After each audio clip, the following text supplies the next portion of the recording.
Welcome back, ladies and gentlemen, to the third episode of Masochists Marathon. And as you can see, it's very bright around me right now because I have gone and installed Roomba lights. Because right at the very end of last episode, nighttime did fall, and I realised how dark it was when I'm playing. So I thought, for recording purposes, solely for recording purposes, and not my laziness with regards to putting lights down, I've gone and installed a Roomba light solely for recording purposes, nothing to do with my attitude towards lights. But anyway, let's get on with the episode. So we start the episode off by relaying the circuit production area. I do apologise repeating this process again from last episode, but I was very lazy as per usual and assumed the ratios would be once again the same as they always are, but of course no, the ratio has changed. I'm not sure if it's changed overall or if it's just because of the marathon mode, but yes, thank you to Viper for commenting on and giving us the correct ratio, which is 5 copper cable assemblers to 1 circuit assembler, which when I first heard that I thought, no, that is absolutely crazy, but I actually went and worked it out and it is correct. There's 5 copper cable assemblers to 1 circuit because you need 10 copper cables, and 1 assembler will create 2 every half second, and you need 10 every half second, so that's 5. But yeah, we get this laid out. This is the only layout I could really think of. I wanted to do one of my own accord, one that I could just see what I came up with, so I did go into a test map quickly and try and lay this out. And this is the only layout I could really get to work without using belts, or having belts in really weird places, but the other layout was just basically this one, but at a different angle. But yes, so this seems to work quite well. We may need the inserter upgrades or the stack inserters for it to work absolutely properly. But from my tests, just with fast inserters, 1 will do per assembler. I've just decided to put 2 in for the ones that we can, because why not? So we get that laid out. And of course, yeah, we will need more inserters once we eventually do get 2 modules. But we use the lovely feature on Picker there for mirroring the blueprint. So that works perfectly for the other side. And we start laying out all the other bits. But hopefully this layout works okay. This whole area is laid in a way that it has the output of a total of 4 belts of circuits. I think you need more copper than iron, so there is room for more than 2 belts of copper either side. We can always add a 3rd or even a 4th, but that's going to get pretty ridiculous. We'll probably just lay this area out in a way that at least 2 or 4 belts of copper can support 2 each side. But we'll see how it goes. We're not going to be using that much straight away, or we're not going to be able to create that much straight away due to our lack of mining of resources. But, you know, I want to get stuff laid out first. We can expand this more later on. But for now, we just get both sides of the circuit production running with each of the inputs sorted. Some of it is a bit of a mess. I could tidy it up. But yeah, I'm just using the minimum amount of resources that I can at the moment. For some reason, I just decided to fill both iron belts just because it looks a little bit nicer with that all full up, even though we're using only 1. Well, we're not even using 1 full one, but you know what I mean. We're accessing iron off one of those 2 belts on either side. So we come and expand the copper line on the bus to feed this other side. I'm just going to put 1 copper input for now, and because there's no point until we have I think the 4 full copper belts on the bus coming through. Splitting them up anymore is just going to be pointless, and adding more assemblers that we can't feed is also going to be pointless. So we'll just keep that running like that for a bit now, and then when we're more comfortable with resources, we've got the space to expand that as much as we like. It's just laid out in a way to compensate that in the future. And we just stick in ghost images of where belts potentially could go, the 2nd copper belt and the 4 green circuit belts as well. I don't know if 4 belts of green circuits on the bus is going to be massive overkill, but it's what I did in my last playthrough, and late game we really were churning through the green circuits, so I thought, you know, why not if we're going for this much iron on the bus. And I just try and cut down as much as I can on belts in places just to save a tiny bit of iron. I know there's a couple more I could have taken out, but we just have a quick look at the map there as well, because I did put radars last episode, so it's nice to just have a look, see what they've scanned. And there is an absolutely massive oil deposit down in the southwest.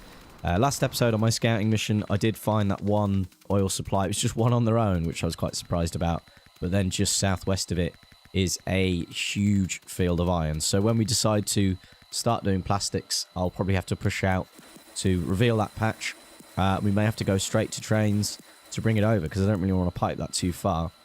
And the plan is to get to trains early anyway. So yeah, we could get that research pretty soon. Maybe even next episode we could start the preliminary work for laying out trains. I don't know if we actually start laying track out next episode, but it would be good to get to it straight away, work out where the station is going to be, where the depots are going to be, and we can start to lay that area out. So now we're laying out the green and red science area. I want to get onto this straight away so we can take that temporary area out. I sometimes run on that temporary area for quite a long time, but due to the expensive nature of all of the recipes, I think it would be good to get straight onto using the bus and take that temporary area out, because the less time we spend on the temporary area and the more we do with the permanent bit, the quicker we could just get on with this stuff, basically.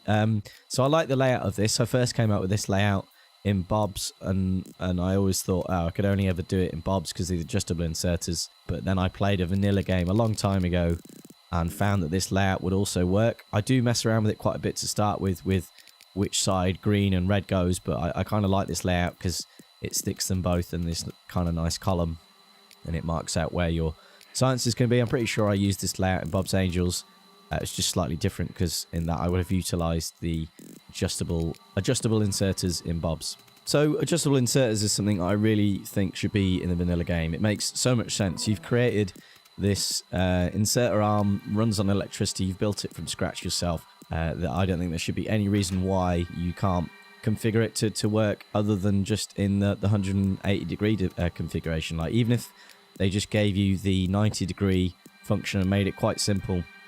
But either way, I think it should be definitely something in the vanilla game.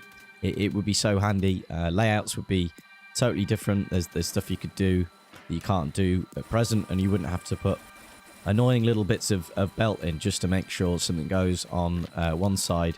So yeah, personally I think that is definitely something that should go in the game. I do try and change the side here for where green science goes, but that placing on the correct sides of the belts there nice and neatly only really works in that one direction. I could flip belts and inserters to be on the opposite side, but because of the amount of iron used for inserters, I kind of want that belt to be nice and close to the assembler, so we're not using long-handed inserters, which of course won't be as fast as fast inserters, believe it or not.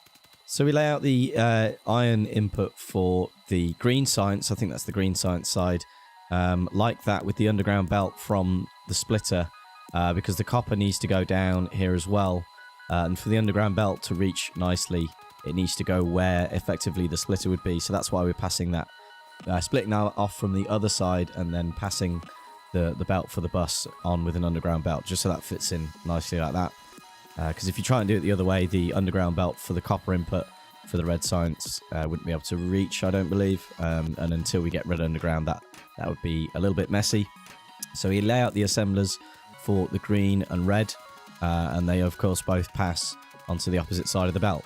But with adjustable inserters, even being able to just say put it on the opposite side of the belt just seems to make so much sense, and it seems to save from having to do some really weird things that you shouldn't really have to do. But I don't know, I'd be interested to hear other people's opinion on whether adjustable inserters should be in the vanilla game or not. So we come and dismantle the old temporary science area just so we could use the labs. I should have really done this before even making the assemblers for the permanent area, because I could have used those and just upgraded them to assembler Mark IIs. But yeah, we finally do it at this point, and we come and use it for most of the stuff for the area.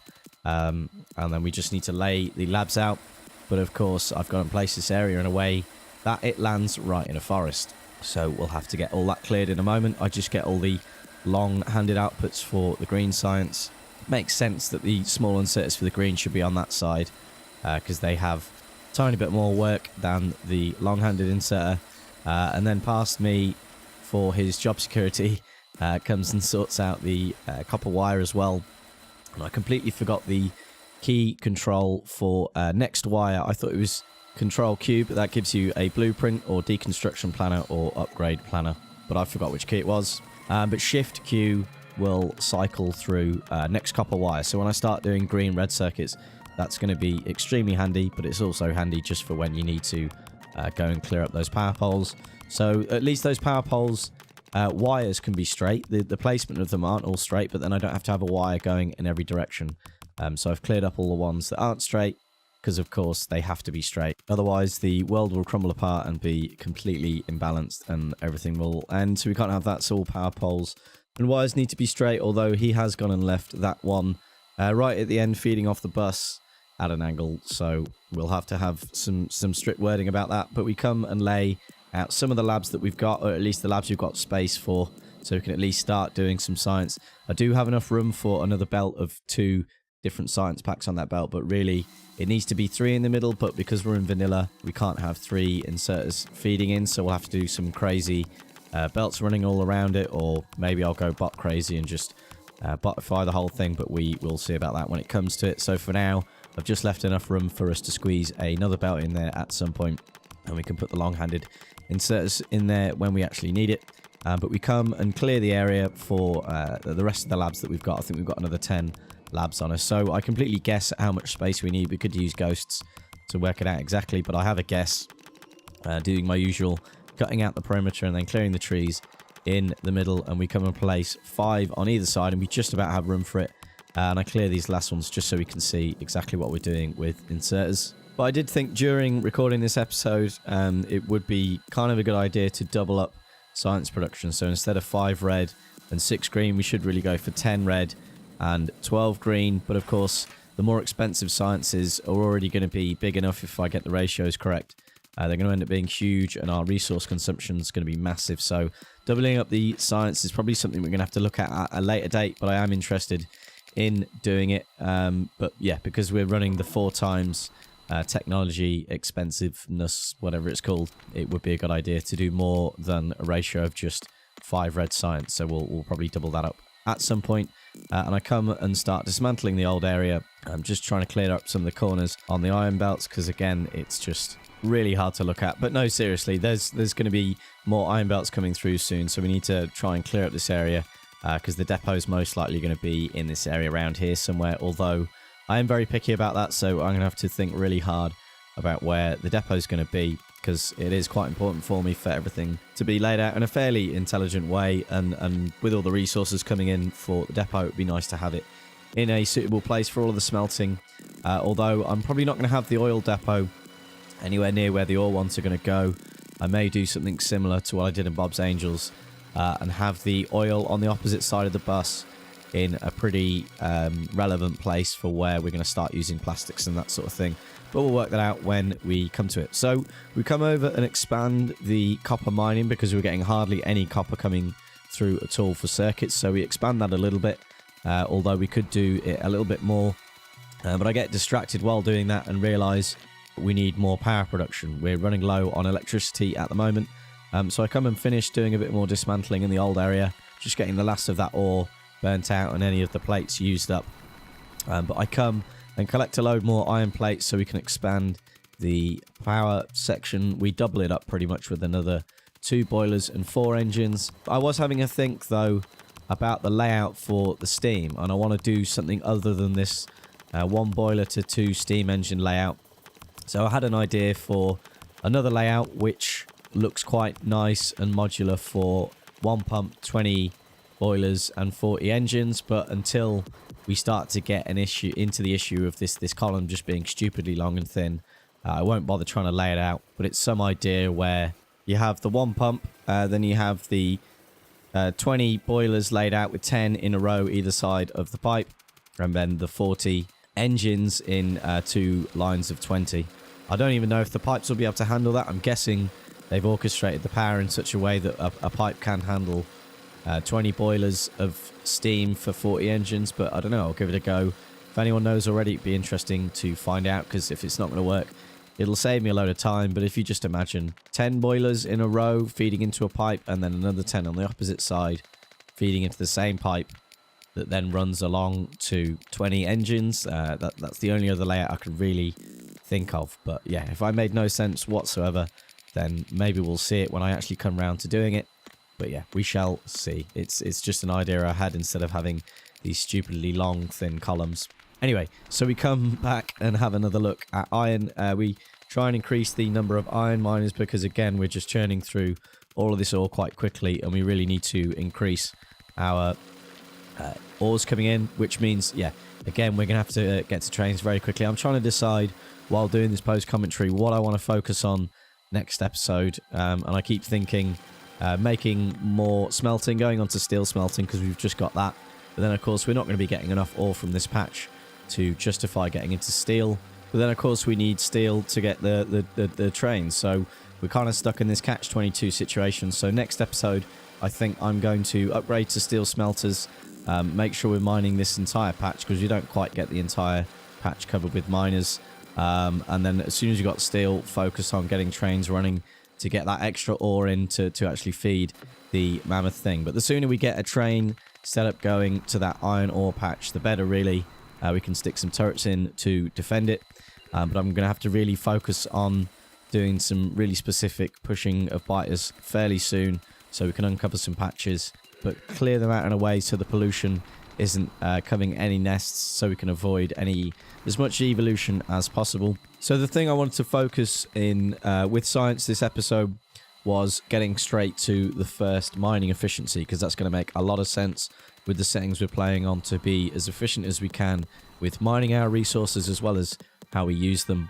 So to do that, I had to do the steel first, then the oil processing, and then plastics is the next one before the actual efficiency itself.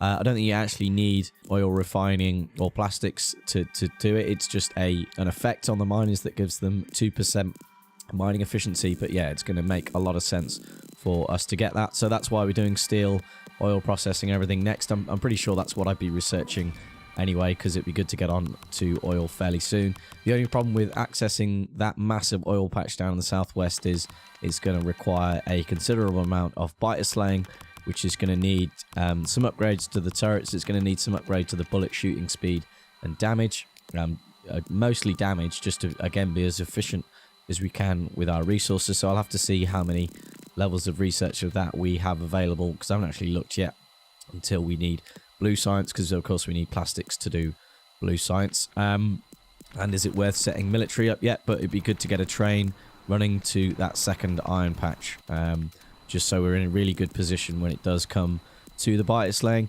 One thing I can't really get around in, that I can't decide on in my head, is would it be more efficient to use the piercing ammo? We're going to do a lot more damage per shot, or is it better to use the normal ammunition?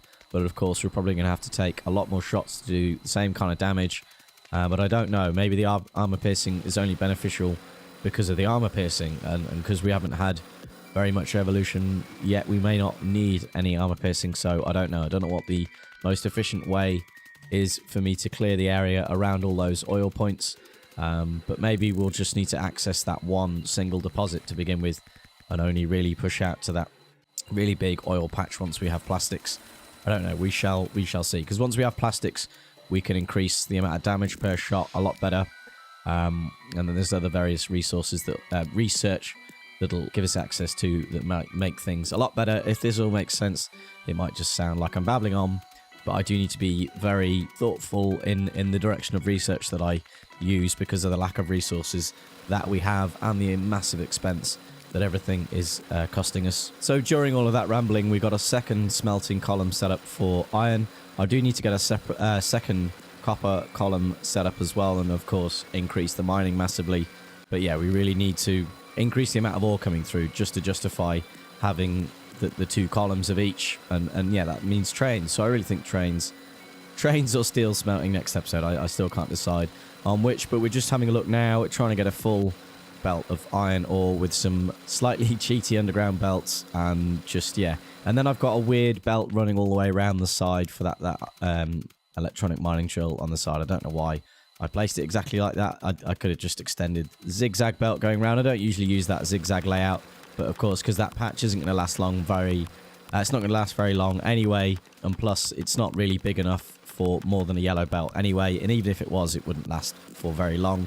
And then for some reason on this patch, I come and use a splitter like I should really in the blue area. Past me, clearly wasn't very focused, but there's more copper around than there is iron, so copper's not going to be too much of an issue, but I do come and look at making a more sizable increase to the size of the copper patch, and we get all of those miners powered with a tiny bit of tidying of power poles as well, naturally.